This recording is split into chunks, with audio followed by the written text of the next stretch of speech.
In the shadow of London's relentless drizzle, Eleanor Whitaker sat alone in her cramped flat in Peckham, the weight of 69 years pressing down like the gray skies outside.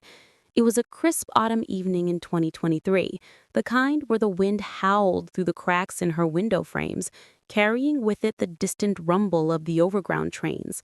Her gnarled hands clutched a chipped mug of lukewarm tea, the steam long gone, as she scrolled through her phone with trembling fingers. There it was, a photo that pierced her soul like a dagger. Her daughter, Amelia, radiant in a flowing white gown, arm in arm with a man Eleanor barely recognized, flanked by his parents in tailored finery. The caption, "Our eternal vow, family forever." Family. The word echoed in Eleanor's mind, a cruel mockery that twisted her insides with a surge of raw, unfiltered betrayal. Tears welled up, hot and unbidden, blurring the screen. How could this be? Eleanor had poured her life into Amelia, raising her solo after her husband, Thomas, was claimed by a sudden heart attack when Amelia was just 7. She toiled endlessly, scrubbing lavatories in upscale Mayfair hotels by day, stitching hems for posh boutiques by night, to keep food on the table and dreams alive. Every penny scrimped for Amelia's education at Leeds University, every sleepless night fretting over her future. Eleanor had envisioned this day for decades, walking Amelia down the aisle in a quaint village church, her heart swelling with pride, whispering, "You've made it, my love. We're in this together."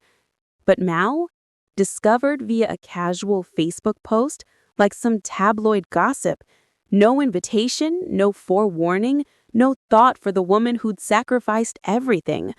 The suspense of it all gnawed at her. Had Amelia forgotten her entirely? Or worse, chosen to erase her? Her chest heaved with sobs, a storm of emotions crashing over her.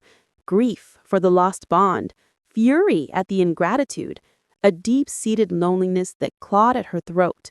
She dialed Amelia's number, her voice cracking as it went straight to voicemail. "Amelia, darling, it's Mom. I saw the photo. Call me, please. I need to understand." The silence that followed was deafening, amplifying the drama unfolding in her mind.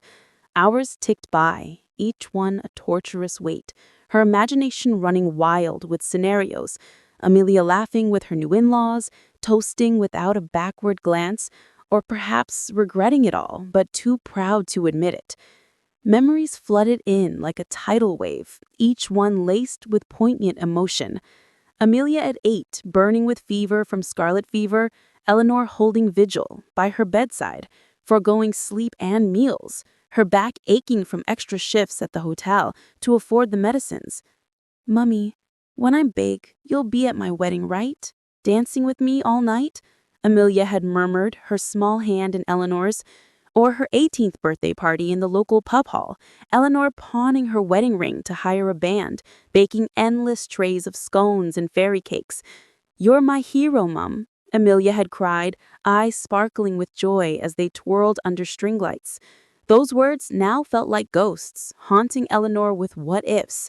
Had she been too clingy, too working class for Amelia's ascent into a world of corporate lunches and Cotswolds retreats? The next morning brought no relief. Amelia finally rang, her tone breezy, almost dismissive. "Mom, yeah, we did it quietly. Oliver's folks, Lord and Lady Harrington, preferred intimacy. No big fuss."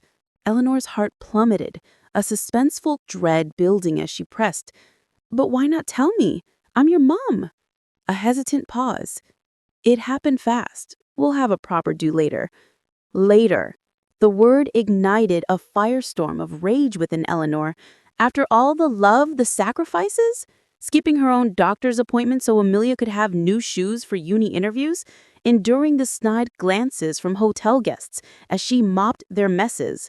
Emotions boiled over. She slammed the phone down, tears streaming, her body shaking with the drama of utter abandonment.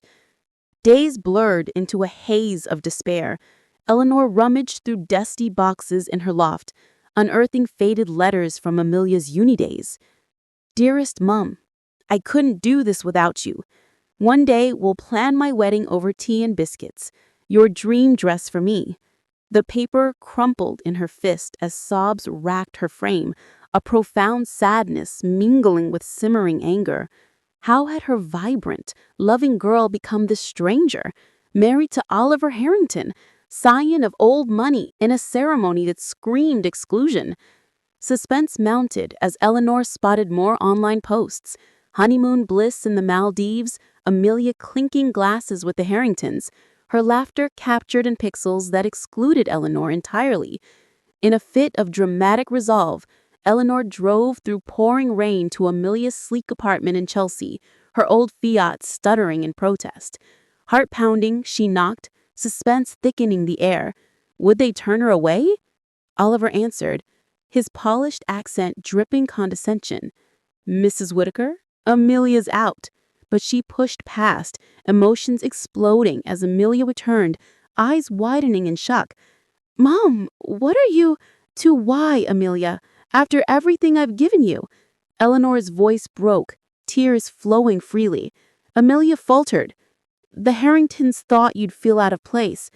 It's not you, it's—" The confession hung, heavy with unspoken shame. Eleanor felt a gut-wrenching mix of pity and fury, her own daughter ashamed of her roots. That night, back in Peckham, Eleanor drowned in sherry-induced haze, emotions peaking in a whirlwind of self-doubt and defiance. As Big Ben told midnight on the radio, a turning point dawned. No more waiting in the shadows.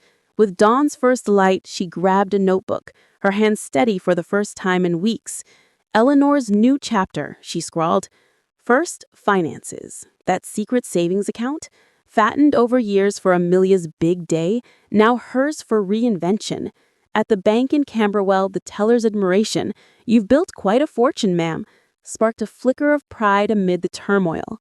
Suspense built as she toured Elderwood Residences in Kew, a lush community for seniors overlooking the botanical gardens. The guide, Mrs. Singh, beamed. Yoga, theater trips, bridge nights, it's like a new family. Eleanor's heart raced with anxious excitement. Could she really start over? Signing the lease, emotions surged, fear of the unknown mixed with exhilarating freedom. Packing was an emotional gauntlet. Amelia's childhood treasures, teddies, report cards, evoked floods of nostalgic tears. A photo from Amelia's graduation, them hugging, faces alight with love. "Forever yours, Mum." Eleanor wept, clutching it, but packed it away, posting the key to a storage unit anonymously. The drama intensified when Amelia called, voice frantic. "Mom, the flat's empty. Where are you?" Eleanor's pulse thundered. "In Kew, love. My new home." Amelia's gasp. "Without me knowing? That's mad." Life at Elderwood bloomed like spring after winter. Mornings, tea on her balcony, birdsong soothing her soul. Afternoons, painting classes with lively Mrs. Jenkins, laughter easing the ache. Evenings, gentle foxtrots with widower Mr. Thompson, his kind eyes stirring butterflies long dormant.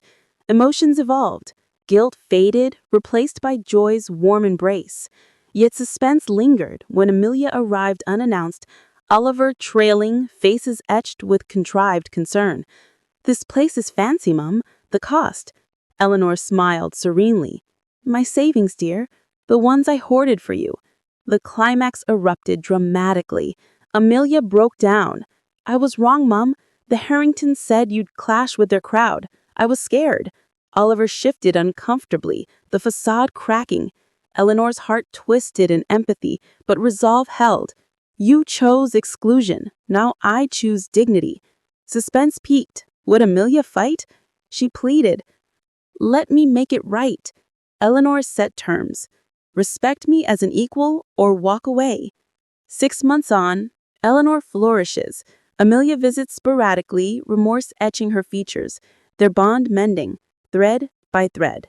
But Eleanor's world is rich. Seaside jaunts to Brighton, book clubs debating classics, a tender romance with Mr. Thompson. One rainy eve, a handwritten letter arrives. Amelia's soul-bearing confession. I betrayed our love out of cowardice. Forgive me, Mum. Emotions flood. Forgiveness tempts, yet caution whispers. Gazing at the Thames from her window, Eleanor whispers to the wind, I've found my peace. In the heart of Britain's bustling capital, she's rewritten her tale, from forsaken mother to empowered soul, proving that even in life's deepest dramas, the strongest emotion is self-love.